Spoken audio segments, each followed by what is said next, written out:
차례로 레위기 12장서부터 오늘은 15장까지 좀 빨리 나가려고 합니다. 레위기 12장부터 15장까지를 좀 오늘 이렇게 살펴보려고 하는데요. 레위기 우리 11장부터 이 15장까지는 이제 이스라엘의 정결에 대한 그런 말씀들이 계속 이어지고 있습니다. 그러니까 무엇이 정하고 무엇이 부정한지, 또 그 부정하게 됐을 때 어떻게 다시 정결하게 될 수가 있는지, 그런 정결 의식에 대한 그런 교훈들을 주고 계십니다. 그래서 지난 시간에는 우리 레위기 11장을 통해서 우리의 이제 먹는 것들 중에서 어떤 것이 부정하고 어떤 것이 정한지 이스라엘 백성들에게 교훈하시는 그런 말씀을 살펴보면서 오늘날 우리에게도 적용할 수 있는 그런 교훈이 있다면은 영적으로 우리가 섭취하고 있는 것들이 과연 무엇인지, 또 이 먹는 것이 얼마나 일상적이면서도 얼마나 중요한지, 그것이 또 어떻게 우리를 형성하는지, 그래서 우리 일상에서 오히려 단순한 어떤 특별한 어떤 그 희생 제사라든가 또 예식이 아니라도 우리 일상에서 어떻게 하나님께서 우리의 거룩을 요구하시고 또 그럼으로써 어떻게 하나님은 우리의 하나님이 되기를 원하시는지를 함께 살펴봤었습니다. 오늘은 12장부터 15장까지를 좀 바삐 가려고 합니다. 12장은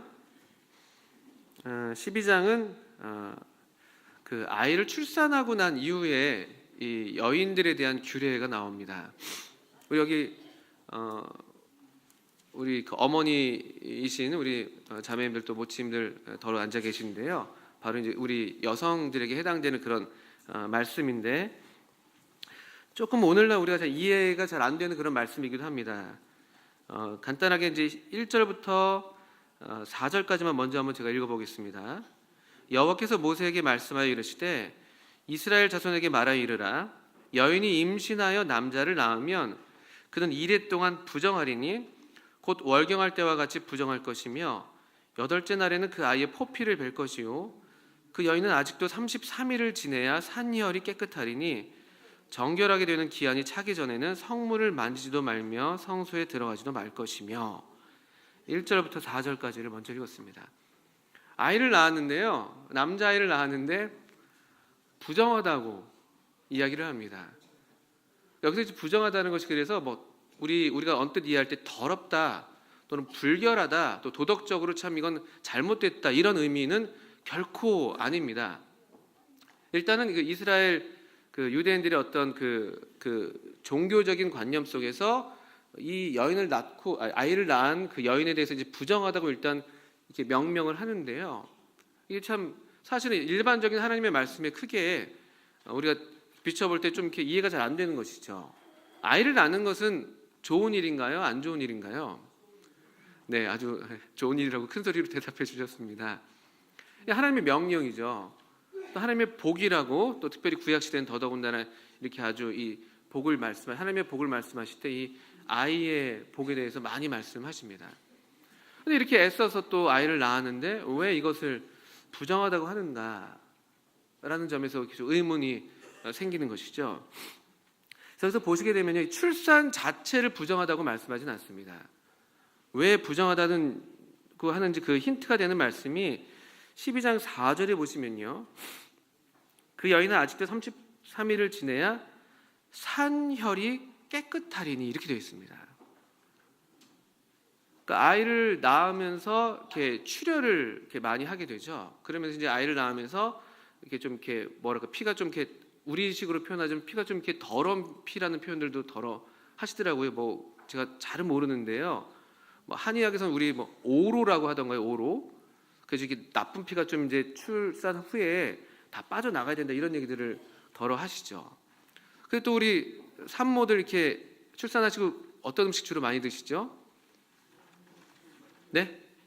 예, 미역국들 다들 이렇게 드셨잖아요. 그래서 생일날 저희가 또 미역국을 기념해서 이렇게 먹게 되는데, 그게 이제 왠가 하니까 우리도 그 음식이 피를 맑게 한다라는 그런 이유 때문에 이제 미역국을 주로 많이 이제 굉장히 오랫동안 드시는 것 같더라고요. 거의 한 달 가까이 비슷한 날짜죠, 사실은요. 그래서 지금 이스라엘의 어떤 그 정결 예식에서 출산 후 여인이 부정하다고 하는 이유는 출산 자체는 너무나 기쁘고 감사한 일입니다. 그건 의심의 여지가 없습니다. 그런데 이 피, 이 생산을 다 마치고 이제 이 생명과 직접적으로 관여하지 않은 피가 계속해서 몸에서 나오고 있기 때문에 우리 이제 그 거룩, 또 거룩하지 않은 것, 정한 것, 부정한 것을 우리 구분할 때 이 생명과 관계에 대해서 우리가 이해할 수 있다고 말씀을 드렸었습니다. 그러니까 거룩한 것은 정말 생명력으로 충만한 것, 아주 막 살려내는 것들. 반면에 거룩하지 않은 것, 속된 것, 게다가 가장 부정한 것은 죽음에 가까운 그런 형태라고 우리가 이해할 수 있다고 말씀을 드렸었는데, 이 면에서도 출산을 마친 후에 이제 이 유출되는 피들은 이 생명력을 이제 어떤 생명을 생산하는 기능을 다하고 이 죽음의 모양을 닮아 있다고 이해할 수가 있는 것이죠. 그래서 이 피가 깨끗해지기 전까지는 이제 부정하다고 하는 것입니다. 이런 이제 어떤 그런 측면으로 우리가 이해할 수가 있겠고, 또 한 가지 측면은요, 우리 하나님께서 참 이렇게 세심하신 것인데 우리 여성들을 보호하시는 그런 측면도 있으십니다. 여성들이 이 출산 후에 바로 이렇게 무리해서 움직이게 되면 이제 몸에 크게 무리가 되잖아요. 또 실제로 그래서 산후조리 우리 다 하시지 않습니까? 우리 중에 또 산후조리 그때 잘하셨어야 되는데 잘 못하셔서 평생 좀 이렇게 고생하시는 분들도 계실 수도 있겠고요. 저는 잘 모릅니다. 듣기로는 뭐 산후 풍인가요? 풍?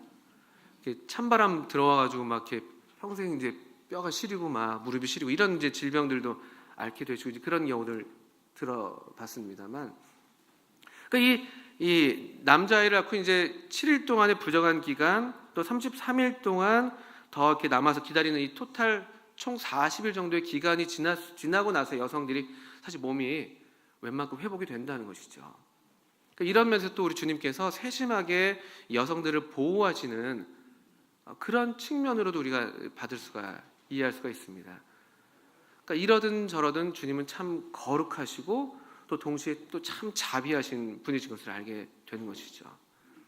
주님은 참 생명이시고 생명을 기뻐하시고 또 그러면서 또 이 생명을 보호하시는 그런 분으로 우리가 배울 수 있겠습니다.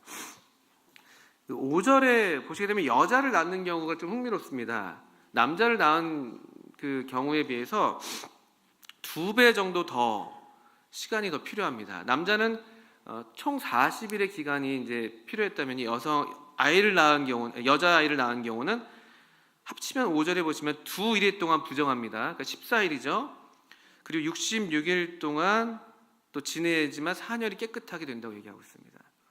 그러니까 도합 80일을 또 여자아이를 낳은 경우는 더 이렇게 기다리도록 더 이렇게 깨끗해지는 기간을 더 길게 말씀을 하십니다. 왜 그런지는 잘 모릅니다. 그래서 많은 분들이 뭐 이런저런 이야기를 합니다만 그렇게 참 이것이다라고 할 만한 그런 이유들을 아직까지는 잘 모른다고들 합니다. 뭐 더러는 이제 이 여자아이를 낳았을 때 여자아이도 잠재적으로 또 이와 같은 몸의 이 유출을 장래에도 경험할 것이기 때문에 그러면서 좀 더 부정하다는 측면이 더 있지 않냐 이래서 길게 잡았다라는 얘기도 합니다만 정확하게는 알 수는 없겠습니다.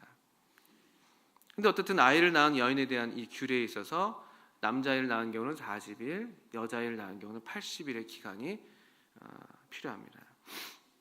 그리고 그런 다음에는 이제 번제와 속죄제를 드리면서 다시 이제 정결함을 이제 인정받는 그런 예식으로 마무리가 되는데요.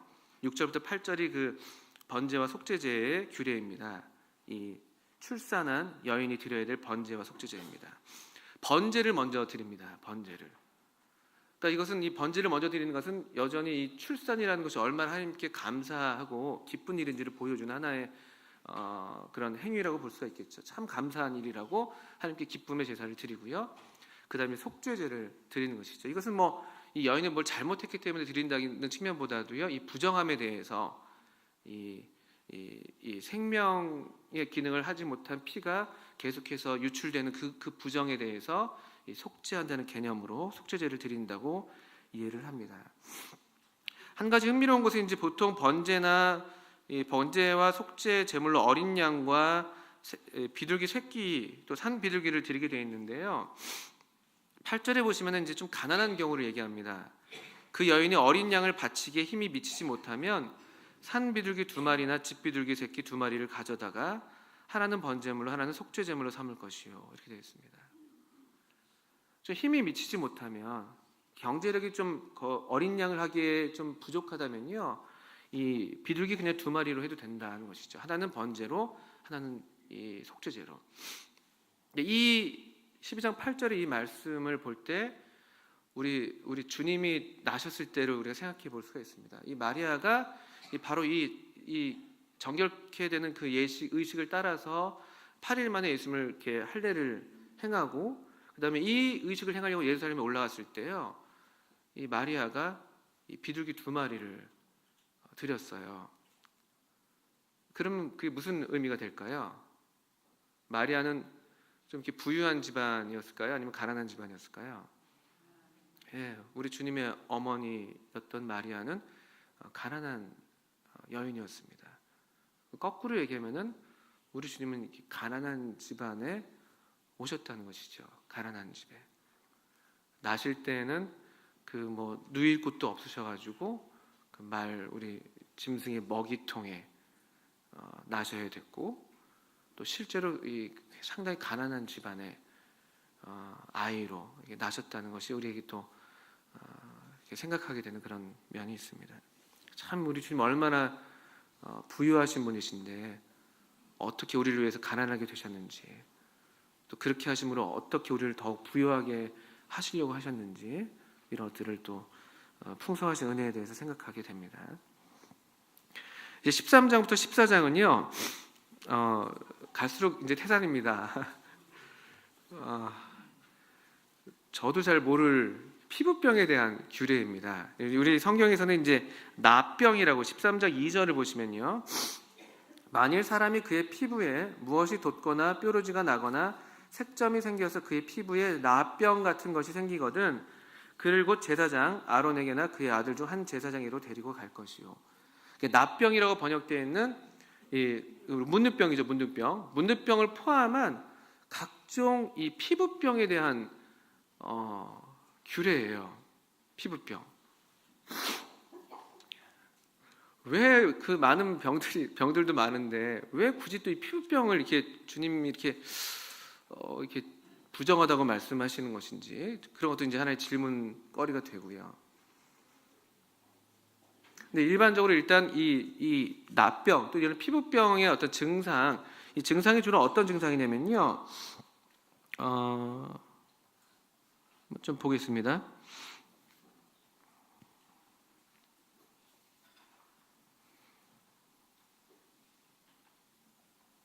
예를 들면 13장 3절에 보시면요, 증상인데요, 제사장은 그 피부의 병을 진찰할지니 환부의 털이 휘어졌고 환부가 피부보다 우묵하여졌으면 이는 나병의 환부라, 나병의 환부라, 이런 이제 증상이 하나 있겠고요.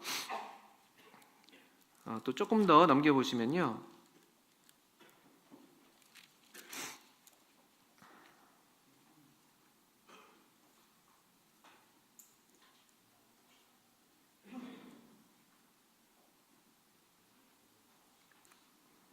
조금 더 찾아보겠습니다.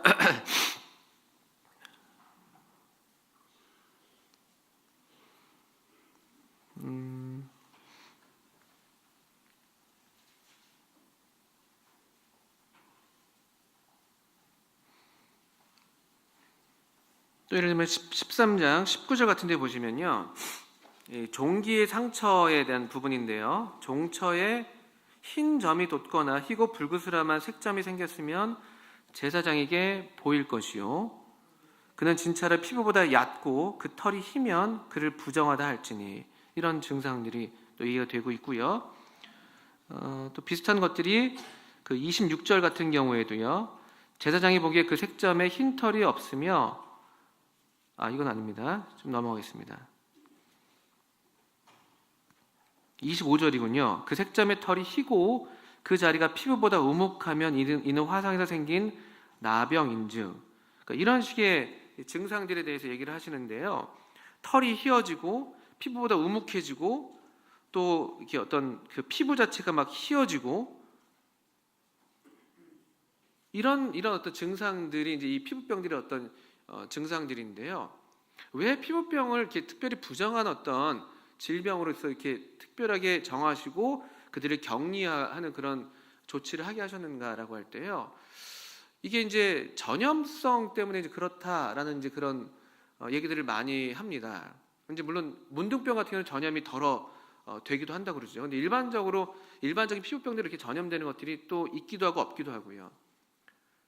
근데 이제 하나 이런 어떤 피부병의 증상들이 보이는 그런 모양이 이 시체가 이렇게 썩어가면서 나타나는 모양과 유사하다고도 해요. 그래서 이 피부병의 어떤 이 증상이 마치 죽음, 가장 부정의 가장 극치인 이 죽음의 모양과 유사하기 때문에 특별히 더 이 피부병을 부정한 것으로 지금 이렇게 하나님께서 말씀하신 게 아닌가.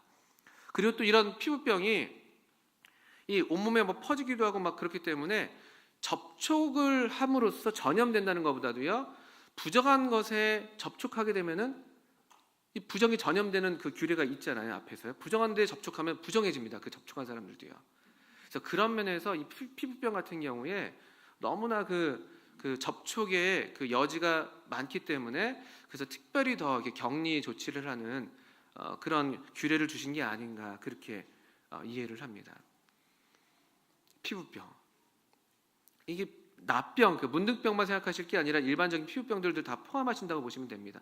뭐 습진, 좀 지저분한 얘기인데요. 습진. 또 어떤 피부병들이 있죠? 요즘에 뭐 애들 농가진 같은 뭐 피부병들이 있고, 요즘에 뭐 알레르기 어떤 이런 것들도 그 하나의 피부병의 한 증상이 될 수 있겠죠.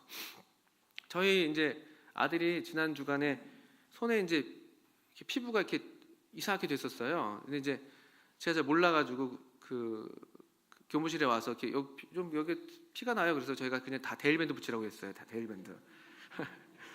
그랬더니 염증이 더 이렇게 심해지더라고요. 그러니까 이게 그냥 별것 아닌 것처럼 보이는 것이죠. 그런데 이게 좀 잘 살펴서 해야지 이게 되는 것인데 저희 집사람이 이제 주말에 저희 아들의 그 상처를 보더니 막 기겁을 하더라고요. 아, 이걸 이렇게 될 때까지 이렇게 두면 어떡하냐. 이걸 누가 데일밴드를 붙이라고 하냐 여기다가. 이런 무식한 사람 같으니 이제 이런 얘기를 하는데 그런 얘기를 들었습니다. 근데 다행히 뭐 전염되는 건 아니더라고요. 그때 저 확인했어요. 병원 가서 물어봤더니만 습진은 전염되지 않는다고 그러더라고요. 근데 이게 피부에 그 균이 들어가서 염증이 더 생겼다고 그러더라고요. 또 농가지는 아니라고 그러고 뭐 그런 일들이 있었는데요. 그러니까 이게 그 잘 간수하지 않으면은 이게 더 심해지고 이런 어떤 심해진 어떤 피부병에 환자에게 접촉이 되면서 그 사람도 또 부정하게 되는 그런 일들이 계속 반복되는 것이죠. 근데 이 문둥병까지 우리가 생각할 수가 있습니다. 문둥병은 정말 더 심각하죠. 문둥병은 정말 더 심각한 것이죠. 그리고 문둥병 자체가 그 보여주고 있는 어떤 상징적인 모형이 이 죄의 상징이라고 우리가 이해할 수 있거든요. 그런 문둥병이 우리에게 가리키는 그런 어떤 하나의 모형. 그래서 접촉, 불가촉한 사람이 이때도 있었던 것입니다. 계급적인 게 아니라 이런 어떤 정결 의식에 따라서. 여기 이 나병 환자들에 대한 규례예요. 무려 이게 지금 제가 찾아보니까 5 경우가 있어요. 첫 번째 진단은 2절부터 8절인데요. 사람에게 그냥 피부에 어떤 이런 질병이 생겼을 때 진단하라는 것입니다. 그래서 1회 동안 그 계속 진찰하고 처음 진찰하고 1회 후에 또 진찰하고 이렇게 아주 이렇게 섬세하게 진찰하는 거죠. 쉽게 이것을 정하다고 말해서도 안 되고 쉽게 부정하다고 말해서도 안 되는 것이죠. 왜냐하면은 부정하다고 말하면 그를 격리시켜야 되니까. 또 쉽게 정하다고 말하면은 부정한 사람을 우리 이 진 가운데 있게 해서 이 하나님의 백성으로 하여금 또 부정을 타게 하는, 말 그대로 부정을 타게 하는 그런 일이 생기기 때문에 아주 조심히 꼼꼼하게 이 제사장들이 조사를 해야만 했습니다. 그런 면에서 우리도 이런 어떤 일들에 대해서 어떤 태도로 접해야 하는지도 교훈을 받게 되죠. 특별히 하나님의 백성 가운데 사람이 들어오고 나가야 되는 그런 경우들에 대해서 상당히 신중하고 또 여러 절차를 지내면서 잘 살펴야 될 일인 것도 우리가 또 배우게 됩니다. 그래서 먼저 첫 번째 이렇게 진단이 한번 있고요. 그다음 9절 이후로 또 두 번째 진단에 대한 말씀이 있습니다. 9절부터 17절까지. 그래서 이제 그 정하게 된 경우에 대해서는 이제 9절부터 17절까지, 3절부터 2절부터 8절까지는 이제 그렇게 돼서 부정하다고 한 경우와 정한 경우를 다 얘기하고요. 그다음에 9절부터 17절까지는 이제 정하게 된 경우를 또 얘기를 하게 됩니다. 18절부터 23절까지는요, 그 종기에서 난 그 종기 상처죠. 종기가 났다가 이제 거기가 아물면서 상처가 이제 날 때 거기서 또 뭔가 이렇게 트러블이 생겼을 때 그것에 대한 진단이 또 나옵니다. 아주 꼼꼼하세요. 24절부터 28절까지는요, 화상을 입었을 때 그 화상에서 일어나는 어떤 피부 트러블들, 잘 아물면 좋은데 그렇지 않고 또 거기서 뭔가 뭐 진물도 나고 막 그러지 않습니까? 막 그러면서 또 뭔가 덧나고 이제 그런 경우에 또 이것을 진단하는 경우고요. 29절부터 37절까지는요, 머리나 수염입니다. 그러니까 이 어떤 이 두피라든지 이게 수염 부분에 있는 그런 어떤 또 피부 있잖아요. 거기에 난 어떤 그 환처들, 환부들, 거기에 또 어떤 피부 질환이 생겼을 때를 또 진단하는 경우가 나옵니다. 그리고 38절부터 39절은 피부병처럼 보이지만 정한 경우, 어루러기 같은 경우는 또 정한 경우라고 얘기를 해요. 정하다. 이게 참 어렵습니다. 그리고 40절부터 44절까지는 참 위로가 되는 건데요. 대머리의 경우입니다. 대머리에 대해서 이렇게 사람들이 부정하다 뭐 이런 얘기를 할 수가 있는데, 대머리 자체는 정하다. 40절에 누구든지 그 머리털이 빠지면 그는 대머리니 정하고, 아멘 됩니다. 앞머리가 빠져도 그는 이마 대머리니 정하다. 뭐 이런 말씀. 이게 오늘날 우리한테 어떤 의미가 있는지, 또 그때 왜 이런 말씀들을 하는지. 근데 어쨌든 이 피부 이 질환이 일어나는 그 환처에 따라서 아주 세세하게 다 지금 얘기를 해주시는 거예요. 어떤 건 정하고 어떤 건 부정하다. 그리고 꼼꼼하게 살필 것을 말씀하시고요. 근데 참 그러면서 우리 하나님께서 얼마나 세심하신지. 그래서 아까도 제가 잠깐 말씀드렸습니다만, 이게 이제 사랑이죠, 사랑하면은 이렇게 세심하게 살피죠. 그리고 이제 아빠랑 엄마가 또 다르다고 아까 말씀을 그게 이제 그런 얘기가 될 텐데요. 이 본능적으로 이제 우리 자매님들은, 여성들은 엄마가 되면서 이제 모성애가 있잖아요. 그러니까 전에 없던 사랑이 생기고 더 세심하게 살피는 이제 그런 자녀에 대해서 그런 것들이 있더라고요.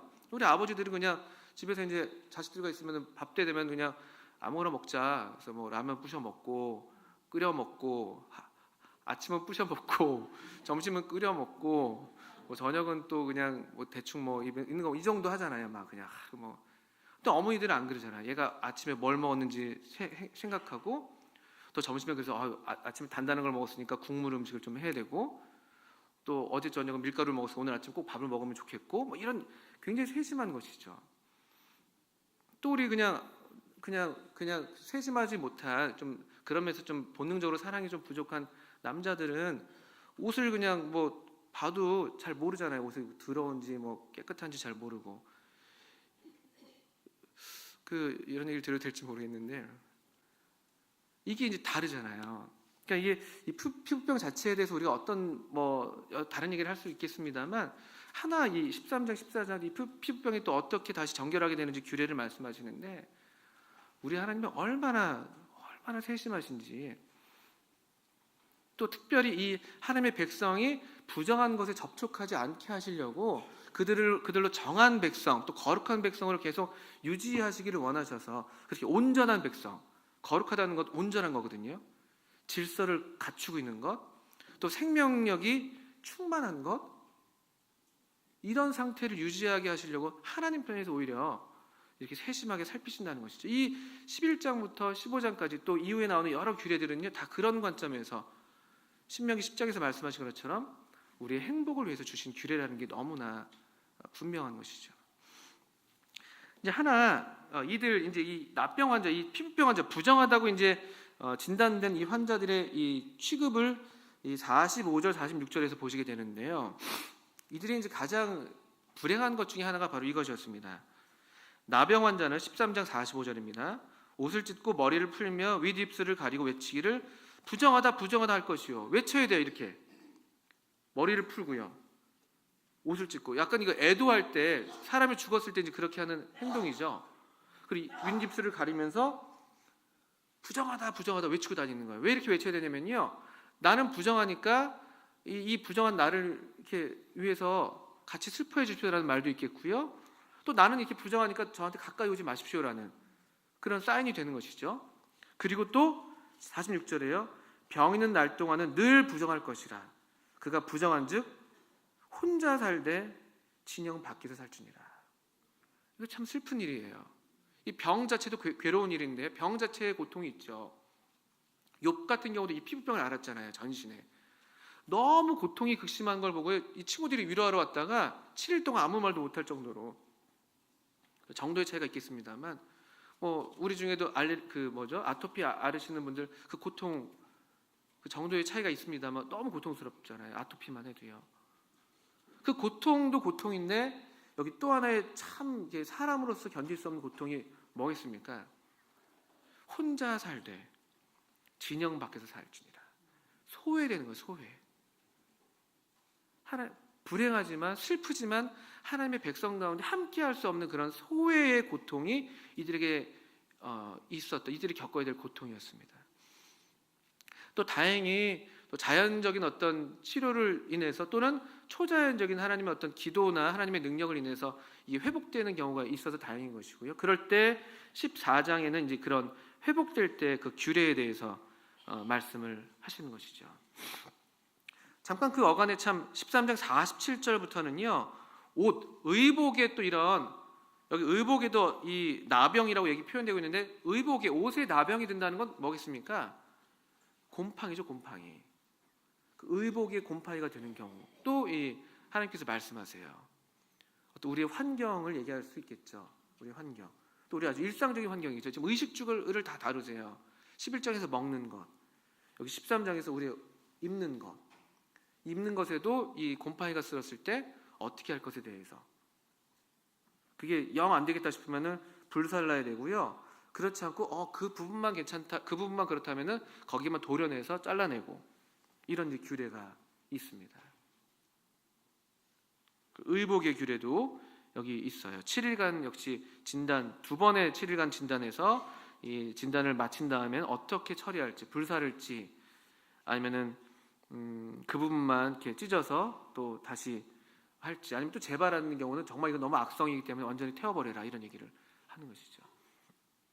이 이스라엘 이 시대의 의복이요, 오늘날처럼 우리가 우리 옷이 많잖아요. 막 옷장 열면은 막 옷들이 막 엄청 많이 있지 않습니까? 물론 이제 입을 만한 옷들은 별로 없죠. 근데 이제 맞습니다. 근데 이때는요, 옷이 없었어요. 거의 한 벌, 옷이 귀한 시대잖아요. 그래서 주님이 광야 생활을 회상하라고 말씀하시면서 너희들이 발이 부르지 않고 옷이 헤어지지 않았다. 거의 단벌이거든요. 거의 동물의 가죽이라든지 또 천으로 이렇게 만든 옷들. 근데 이 옷에 곰팡이가 쓴다는 건 얼마나 치명적이에요. 이걸 계속 입고 살아야 되는데, 그런 면에서도 굉장히 세심하게 이렇게 주님께서 이렇게 말씀을 주신 것을 보게 되고요. 또 오늘날에도 우리가 이런 옷을 입는다는 것, 우리의 이제 외부를 가꾸는 거잖아요. 우리 어떤 환경, 먹는 것이 우리 자신을 만드는 부분이었다. 실제로 우리 몸 안으로 들어와서 우리의 체질을 형성하는 것처럼, 우리가 보고 듣고 하는 영적인 어떤 걸 섭취하냐가 우리의 존재를 만든다고 한다면요, 옷 같은 건 우리의 이제 실제 환경이죠.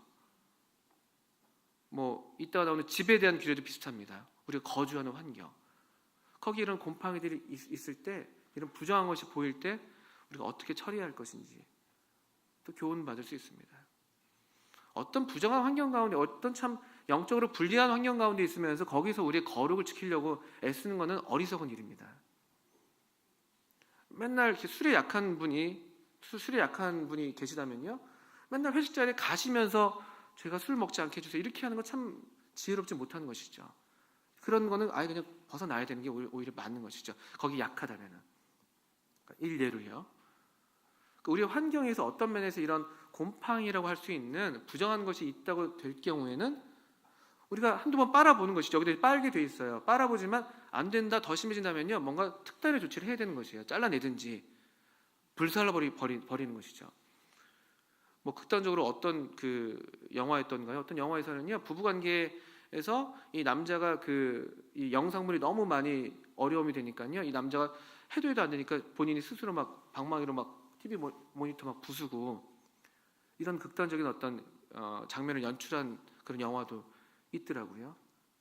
뭐 그렇게 해서 되면 또 다행인 것입니다만, 그러니까 어떻든 간에 그런 면에서 우리의 어떤 환경 자체에 대해서도 우리가 세심하게 살필 필요가 있는 것이죠. 왜냐하면요, 우리가 어디에 사는가, 우리 이제 그 주거에 대한 부분도요, 14장 33절 이후에 나오거든요. 집에 또 곰팡이가 핀 경우에요. 같은 맥락으로 볼 수 있을 텐데, 집은 좀 더 큰 경우가 되겠죠. 옷은 더 밀착된 경우라면요, 집은 좀 더 넓은 범위에서 우리 환경을 얘기할 수 있을 텐데요. 여기도 마찬가지입니다. 이게 도저히 그것만 처음에 빼내요. 그 부분만. 근데 이거 안 돼. 그러면 그냥 집을 다 허물어 버립니다. 예를 들면요, 43절부터 보시면요, 돌을 빼내며 집을 긋고 고쳐 바른 후에 색점이 집에 재발하면, 또 재발하는 거예요. 돌을 빼냈는데 그 곰팡이가 핀 부분을 또 가서 살펴볼 것인지 그 색점이 만일 집에 퍼졌으면 14장 44절입니다. 악성 나병인즉 이는 부정하니 그는 그 집을 헐고 돌과 그 제목과 그 집의 모든 흙을 성밖 부정한 곳으로 내어갈 것이며 그 집을 폐쇄할 날 동안에 들어가는 자는 저녁까지 부정할 것이고 그 집에서 자는 자는 그의 옷을 빨 것이고 그 집에서 먹는 자도 그의 옷을 빨 것이니라. 이렇게요. 완전 집을 헐어버리는 것까지 얘기를 하는 것이죠. 이 우리가 살고 있는 환경이라는 것이요, 문화라는 것이 무시할 수가 없어요. 물고기가 물속에 살잖아요. 그 물이 하나의 문화이죠. 그 물이 그냥 몸속으로 스며드는 거예요. 그걸 우리가 이겨낸다는 건 상당히 어려운 일입니다.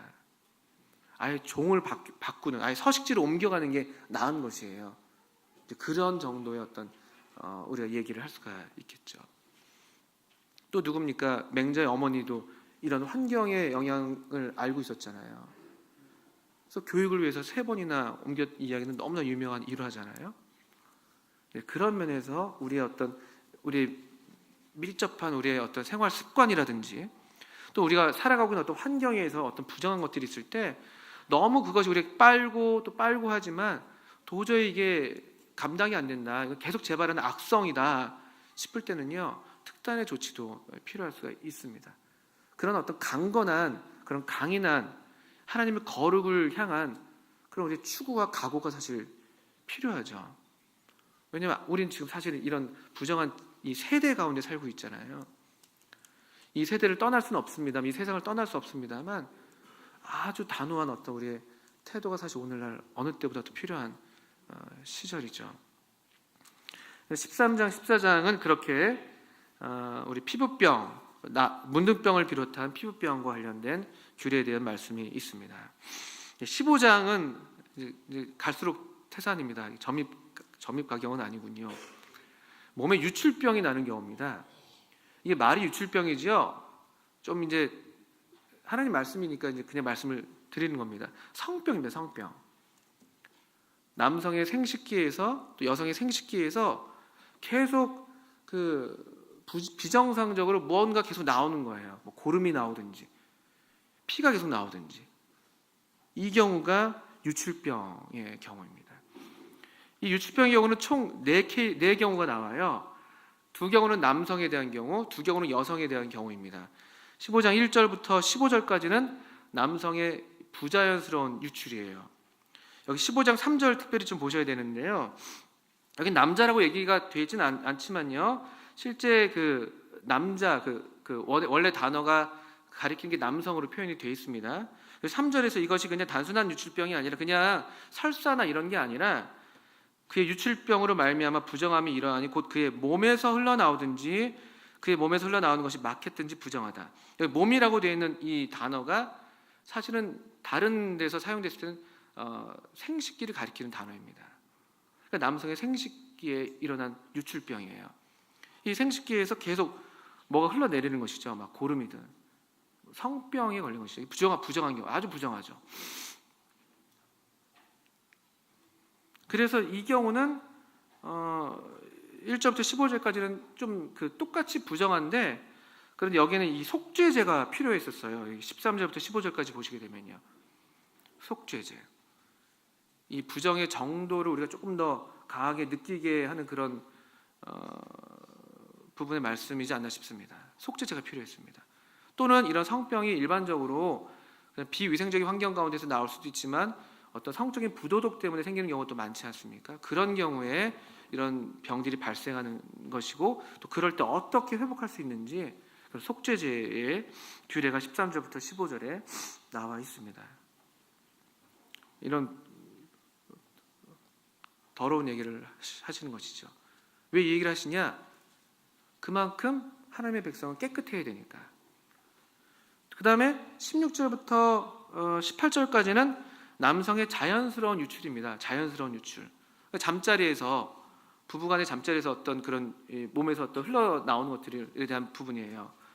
참 세심하시죠. 이것들도 사실은 어떤 위생적인 이유로 우리에게 주셨다고 보실 수가 있는데 이렇기 때문에 이 경우는 속죄제가 필요하지 않습니다. 그냥 잘 씻으라고 말씀하시는 것이죠. 그러니까 이거는 자연스러운 유출의 경우를 얘기하는 것입니다. 근데 어쨌든 유출 자체는 일단 부정하다고 취급받는 거예요. 왜냐하면 이것 역시 유출은 몸에서 나오는 이 몸에서 무언가 나오는 것인데 이것이 특별히 이제 그 생명력을 주는 또 생명을 주는 어떤 행위가 돼야 되는 것인데 그렇지 않고 그냥 흘러나와서 오히려 몸의 생명력을 앗아가는 경우라고 얘기할 수가 있는 것이죠. 그래서 이것을 부정하다고 얘기하는 것입니다. 이 부부간의 어떤 잠자리가 부정한 건 결코 아니죠. 우리 히브리서 13장 4절에 제가 이런 말씀을 드려서 참 송구합니다만 하나님 말씀이니까 말씀을 드리는 것입니다. 이 혼인을 귀히 여기고 침소를 더럽히지 말라 이런 말씀 히브리서 13장 4절에 있습니다. 그러니까 이 부부가 함께 이 잠자리를 같이 한다고 해서 너무나 하나님께서 주신 태초에 무죄한 상태 때 우리에게 주셨던 신성한 선물이라고 할 것 같으면요, 이제 그것을 깨트리는 것들이 있는 것이죠. 그게 이제 비정상적인 부자연스러운 유출이 그런 경우에 해당되는 것이겠고요. 그리고 이제 여기 16절부터 18절은 이제 정상적인 자연스러운 유출의 경우를 말씀할 수 있겠습니다. 19절부터 24절은요 여성의 이제 경우인데요, 여성의 정상적인 유출입니다. 여성분들이 한 달에 한 번씩 이제 출혈이 몸에서 이제 피가 나오는 그런 일들을 겪게 되는 그 부분에 대한 부분인데 역시 이것도 그 생명과 관련된 피가 나왔다는 면에서 그것이 어떤 생명을 만들어내는 그런데 관여되기보다 그냥 그대로 흘러나왔다는 점에서 생명력의 상실이죠. 그런 점에서 부정하다고 얘기하는 것 같습니다. 그 자체가 부정하다기보다는요. 그렇고 역시 이것도 자연스러운 유출이기 때문에 그냥 특별한 속죄제가 필요하지 않습니다. 그런데 25절 이후에는요, 이제 비정상적인 부자연스러운 유출인데요. 이게 한 달에 한 번이 아니라 계속해서 이제 몸에서 피가 밖으로 나오는 것이에요. 육체의 생명이 피에 있는데 이 피가 계속 밖으로 나오는 거예요. 생명을 계속 상실하는 그런 케이스라는 것이죠. 이 경우 부정하다고 말씀하셨어요. 그리고 이 속죄제를 통해서 회복하게 될 것을 또 말씀하십니다. 상당히 우리의 이 일상생활에 우리의 일반적인 생활 가운데 하나님께서 주시는 규례라는 것이죠. 또 이것이 계속 말씀드립니다만 이것이 주님의 어떤 이 세심한 우리를 향하신 사랑으로 우리가 받게 됩니다. 근데 마지막으로 이런 이 정하고 부정한 것을 이제 가르는 그런 규례, 이것이 제사장의 직무였는데 이게 오늘날 우리가 참 크게 누리고 있는 은혜에 이제 비교할 만한 부분인데요. 구약 시대의 제사장들은 그냥 이건 정하고 이건 부정해, 그걸 구분하는 것이죠. 부정하면 넌 나가, 접촉 안 돼, 뭐 문둥병 너 집 밖으로 나가, 그다음에 이 여인 부정해, 이렇게 진단하고 마는데 끝났었죠. 근데 이게 우리 주님이 얼마나 이 별다른 한 제사장이신지, 이 아론의 레위 지파에서 난 제사장이 아니라 정말 이 멜기세덱의 반차를 쫓아난 별다른 한 제사장이신데 왠가 하면요, 우리 주님은 정말 참 제사장이셨는데 구약의 제사장들은 치료할 능력이 없었죠.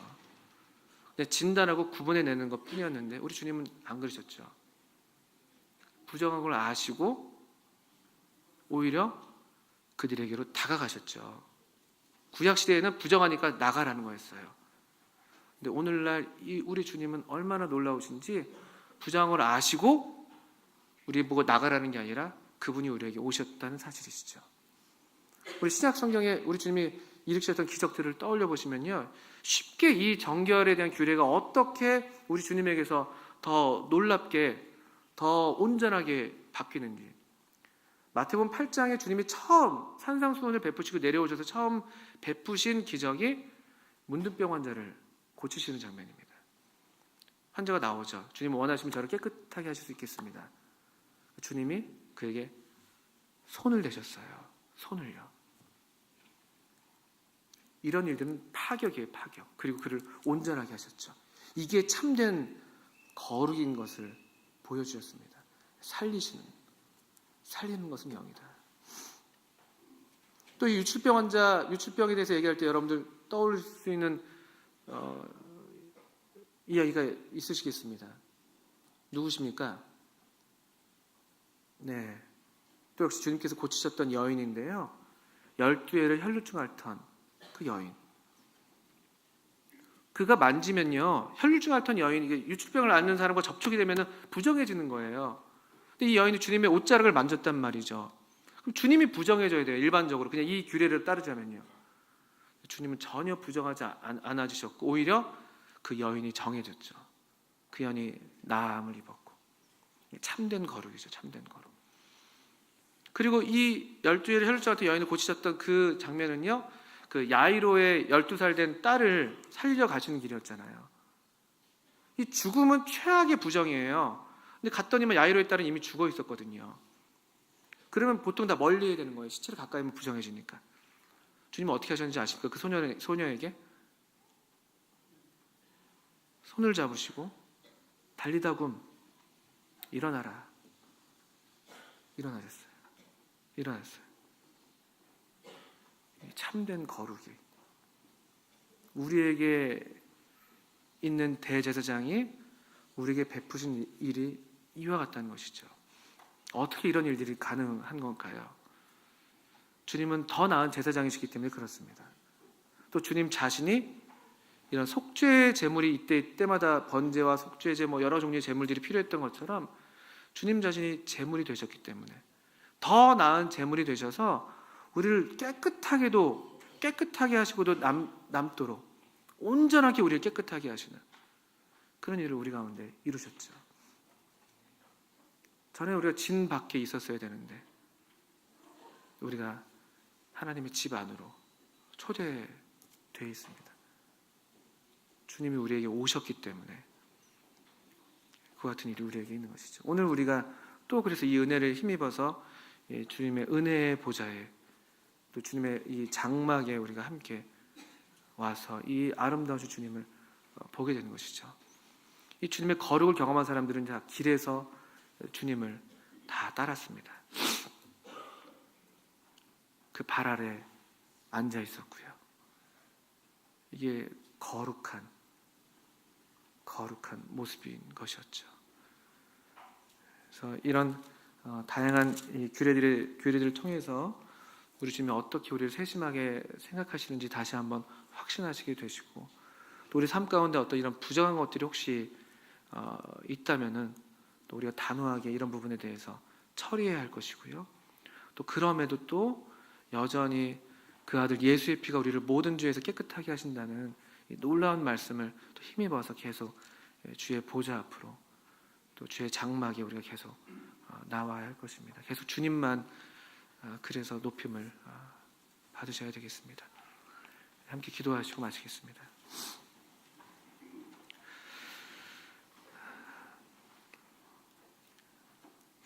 하나님 아버지, 참 거룩하신 아드님을 우리에게 내어주셔서 참 우리에게 이 아드님이 친히 우리의 거룩이 되어주시고 또 우리의 의가 되어주시고 또 우리의 지혜가 되어주셔서 놀라운 하나님의 생명을 참 우리로 누리게 하시고 또 살게 하시는 은혜를 감사합니다. 또 무엇보다 우리로 하나님과 분리되어 있는 것이 아니라 이제 하나님의 집에서 하나님의 가족으로 함께 하나님과 더불어 살게 하시는 은혜를 너무나 감사드렸고, 계속 우리로 하나님과의 이 사귐을 더욱 사모하게 하시고 또 우리에게 부정한 것들을 계속 내어 버리게 하셔서 더욱 참 하나님의 백성으로 참 깨끗한 또 성별된 것 같은 백성으로 하나님을 예배하는 그런 저희들 되게 해주시기를 기도합니다. 허락하신 교훈을 감사드렸고 예수님의 이름으로 하나님 아버지께 기도합니다. 아멘. 잠깐 이렇게 용문을 보시.